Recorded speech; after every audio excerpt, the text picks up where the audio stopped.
Having comfortable controls within a touch interface is a hefty challenge that is a chronic sticking point for mobile games. To get it right, there is a balance required, and Reaper, Tale of a Pale Swordsman, manages to walk this tightrope with surprising agility. But how does all this translate when brought to the Ouya?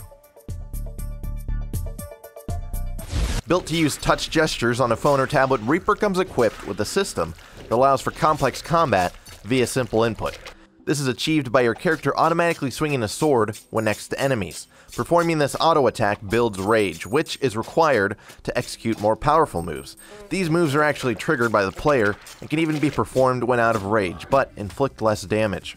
The controls are brilliant for touch-based gaming, but when brought to a console, I ran into unexpected problems. Initially, I found the controls borderline game-breaking. The fact that my character attacks on his own made me feel disconnected from the character and turned the game into a passive experience. This disconnect won't happen on a mobile platform because it is simply dealing with a control limitation, but on a console, it was a problem for me. The first hour or so of the game were not even enjoyable for me. As strange as it sounds, I couldn't figure out how to have fun. Building up rage seemed almost not worth the damage bonus it gave, with the only real value being the ability to knock back enemies. I eventually found enjoyment in trying to dispatch enemies in the flashiest way possible, but I was never able to fully shake this feeling of detachment during the entire game.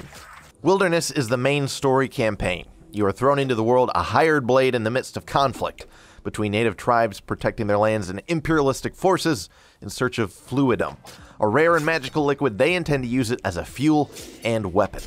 To achieve this, the Imperialists, called the Imperium, seek your assistance combating the natives. Meanwhile, you are hired by those same natives to combat the Imperium. Don't ask. The story is mostly played out in text windows prior to and after each mission. Though lighthearted and at times witty, I found the text difficult to sit through. This is due to the sheer amount of it in the story mode and its unconsequential nature.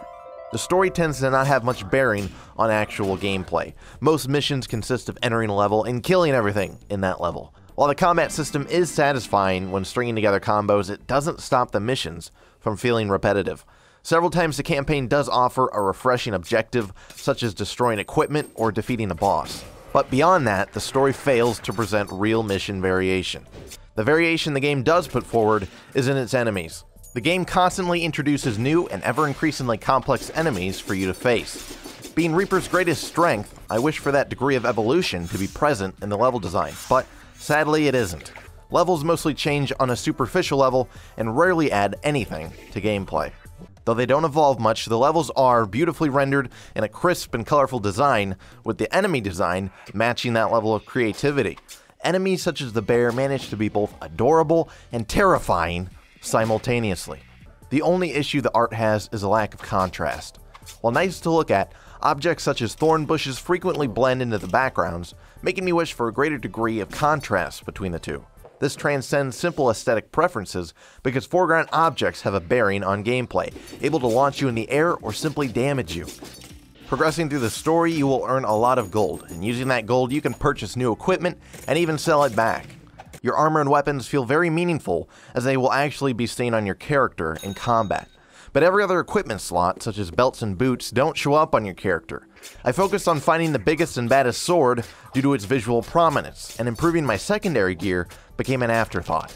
I wish the game rendered all objects I had equipped, as it would have resulted in a deeper connection to my character, a missed opportunity to strengthen the drive to earn gold and acquire new items. If you opt for the complete version of the game, Reaper also contains the Dark Harvest game type. This mode focuses on getting you in and out of combat quickly.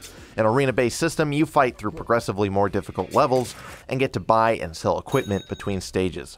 You can also level up your character just as in Wilderness mode, but Dark Harvest's stat and equipment progression is separate from the main stories.